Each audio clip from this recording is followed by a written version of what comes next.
All right, guys. So today I'm just going to kind of get you started. We're going to start talking about nuclear energy. And before we get too far into it, I kind of want to cover some of the largest nuclear disasters that maybe you've heard about or maybe you haven't. And go over what's happening in that environment as well. So just because I think it's interesting and I think you guys will enjoy it. So just sit back and pay attention. And if you have any questions, write them down and please ask. I'm more than happy to answer questions about this topic. This is one of my favorite topics, actually. So here we go.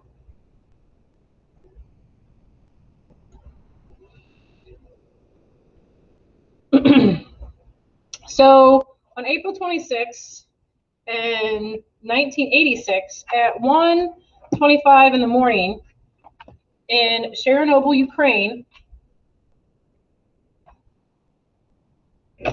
there was a nuclear explosion. This happened at the site of a nuclear power plant. So right here is the remnants after the explosion. And if you can see, there's actually a blue light that emanates out of this explosion. And this was actually seen this way.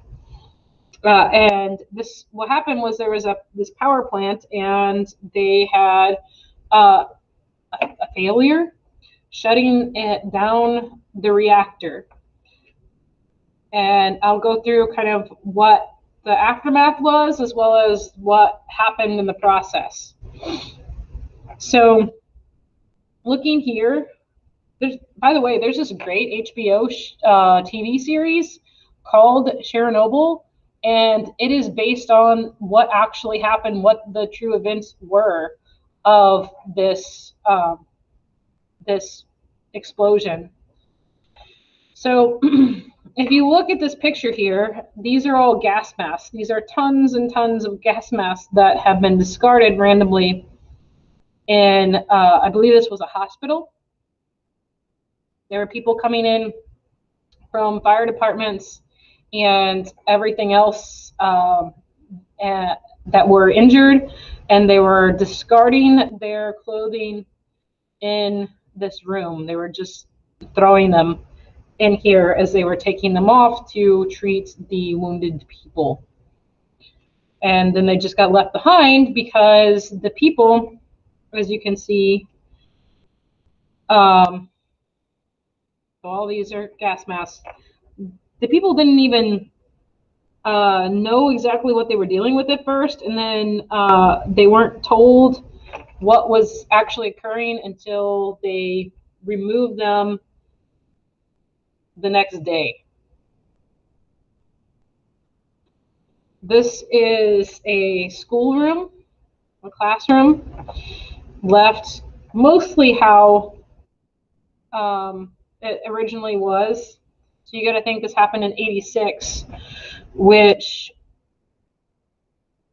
is, so I'm 38.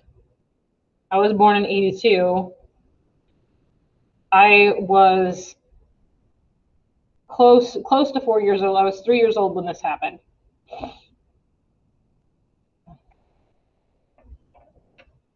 And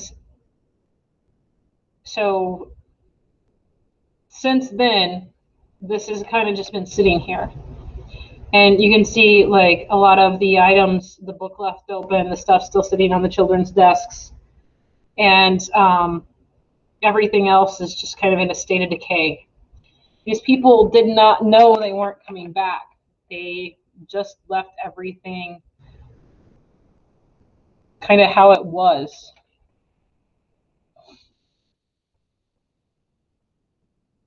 To kind of make that point, here's a chess game that was never finished. You can see there's a couple pieces that have fallen off or been knocked over by animals or something. But many of the pieces still remain exactly where they were, because these people did not know that they weren't coming back. They just left the game sitting there. And they were literally told, come on, let's hurry up and you know, get you guys on the bus where we have to do we had to remove everybody from the city for a time being. They didn't know they weren't coming back. They didn't know what was happening. They didn't know what had happened. The area close to where this nuclear power plant exploded was a very densely populated area. And there were plenty of recreation areas. There was a Ferris wheel. This is the bumper cars. But there was a whole little amusement center down in the center of the town, the center of the city. Everybody was, the day after it happened, before they were even told, they were all running around town like normal, just playing, doing what they would normally do.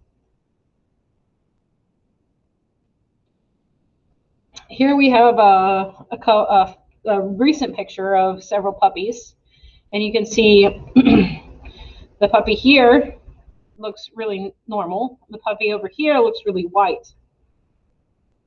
The puppy on the right looks really light because it doesn't have as much melanin.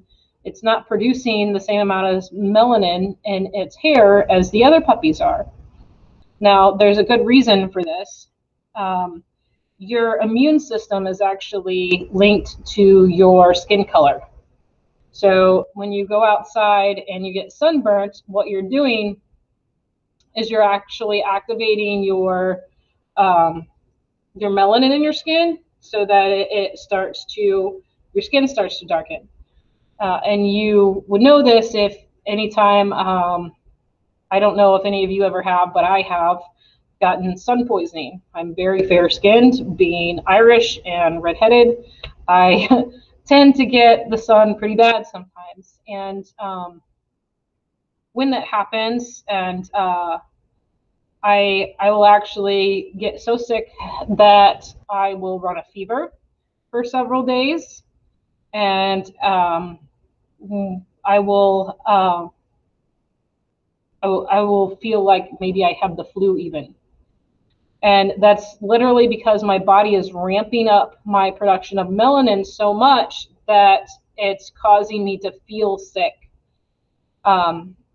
It's just like when your immune system ramps up when you are sick. That's the reason, part of the reason that you feel sick is because your immune system is trying to kill off whatever it is. Well, my immune system, yours too, if you've, ever gotten sunburned, it starts to ramp up to produce melanin.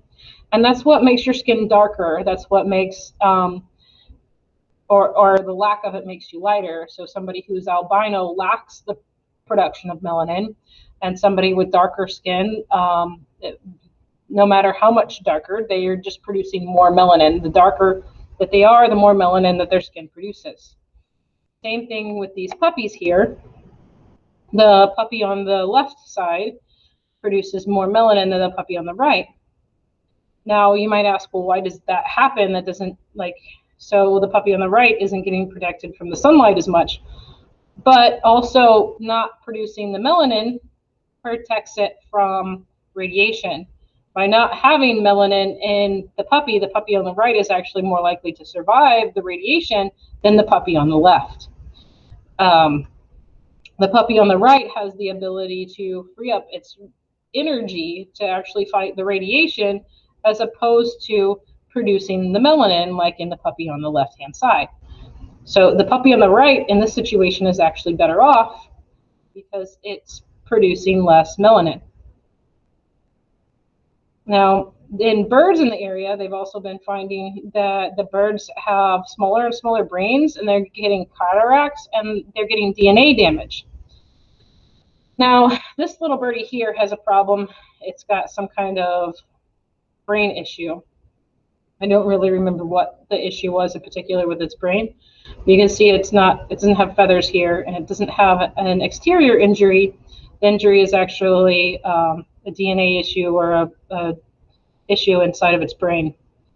And these animals, the dogs, the birds, they actually either don't leave the territory at all, the dogs don't, or the birds, they migrate to that territory and then they stay there for a really long period of time. They don't really move outside of that territory.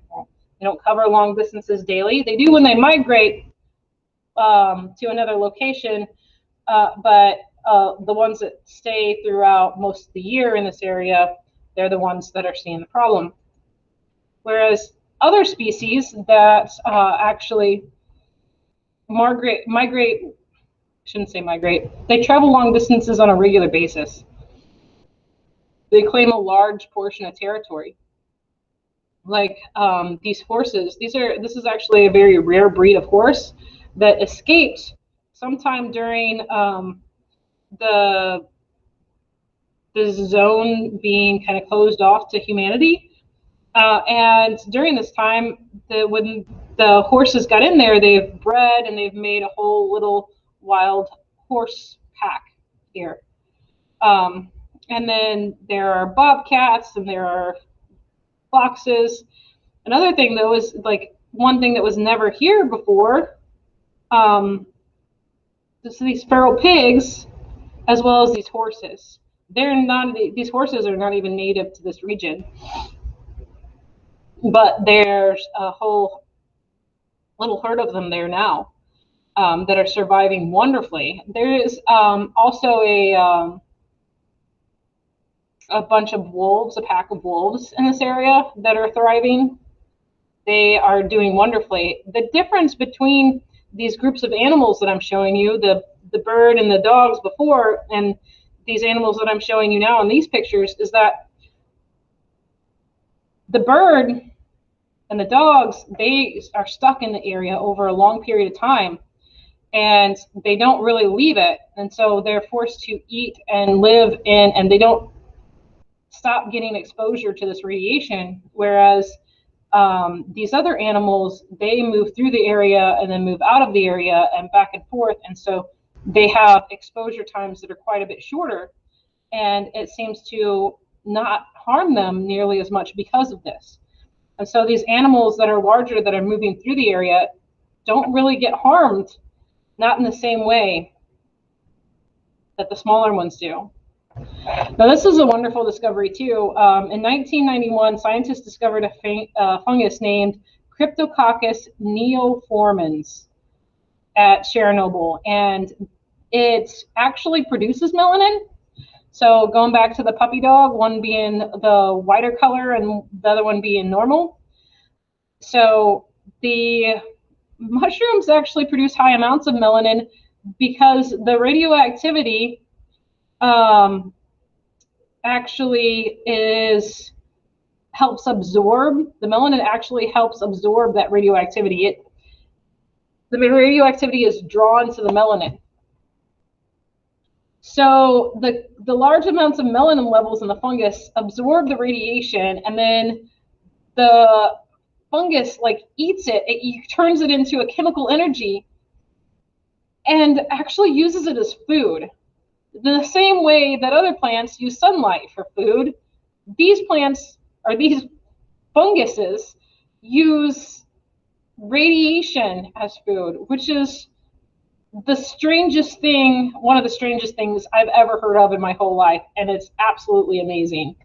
And we need to put some of these near every nuclear power plant, I think, as well as maybe near Fukushima, which we'll talk about later. So here's what happened. So they decided that they needed to test reactor 4 at this nuclear power plant. And then the reactor core was reduced, and then the cooling system was switched off, and then, oops. And then we had the control arms being withdrawn. So the control arms are the thing that actually stops the reactions, stops the nuclear reactions from happening. So the nuclear reactions happen at a certain rate. You want them to happen at a certain rate because that's what produces the heat. And as it heats up, they run it through some water, and the water turns into steam, and the steam turns the turbines turns the magnets and creates electricity. Well, And that's how electricity is created with coal too, except for you burn the coal, create the heat. So then these control arms are lifted, and this is against safety guidelines. And then we have the unexpected power surge that occurs, and the control rods, they actually jam and they can't be loosened to go back down in between the radioactive rods. And because of that, then very shortly afterwards, we have an explosion. This is the explosion I showed you in the beginning. And the guy who was running this, he didn't follow protocol to begin with, which is why the control arms were raised. And then he was in a state of denial about what had just occurred, and he sent more people in to lower the control rods, which immediately lost their life. And then the fire department was called in because of the explosion, and there was fire everywhere, and they showed up and they were walking all over the place, all over where this explosion happened, and being exposed to radioactive waste everywhere. And they're just, some of them are immediately being burned. This hurt a lot of people immediately. And it's been absolutely crazy what occurred. Like they were in the state of denial so much that they wound up hurting so many people instead of doing the proper thing and saving them, removing them immediately so that they didn't get hurt. So here you can see the areas that are closed are in this kind of brighter red color. So around here and here. These are confiscated zones where they have taken people's homes and stuff that they are not allowed to live there. The reason that it's kind of splotchy and all over the place instead of like in a straight line or along a straight region is because of the fact that the area has mountains and hills in it. And when the explosion took place here. So right at that spot at the edge of Ukraine and Belarus. And then up here is Russia. So you can see like the dividing line. And then over here is Belarus, and here's Ukraine. So here's where the power plant was located. And the power plant exploded right there on that border. And you can see how the mess has gotten all the way up over here and it's other places. And if you look, it tells you how much radioactive, how much of the radioactive isotope basically is there, how active it is. And the brighter red, the more active, the closer to pink, the less reactive the zone. But the area in the bright red was confiscated, and then we have kind of the purpley red color that is a permanent control zone. So that means they try to keep everybody out of that area. And then the kind of orangey color located here, they control to some degree sometimes based on kind of what's going on in that area. And then you have the unnamed zone, the kind of pink area where you still have the isotope present that is radioactive, but also it's not at an extremely high level, and so they don't monitor it as much. And then here is another map. Now this is kind of zoomed in quite a bit. Here's the border between the two countries, Belarus and not Russia, Ukraine. So down here is Ukraine, here's Belarus. Here's where the blast happened, and you can kind of see like how it's blown out the side and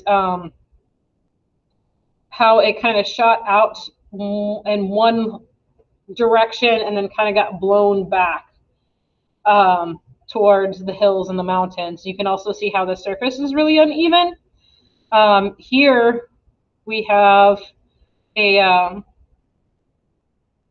elevation map, And you can see how the area is really hilly. So if the things got blown out and then it went up into the atmosphere and then it kind of came back down, it would hit the highest pieces first, which is why you kind of have that splotchy area all across Belarus and Russia, as well as down here. This is the area that's been enlarged in the other photo.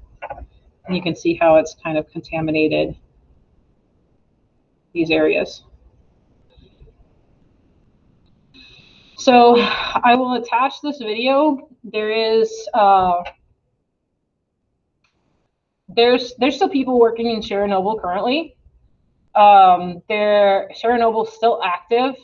Some 34, 35 years later, it's still an active site. And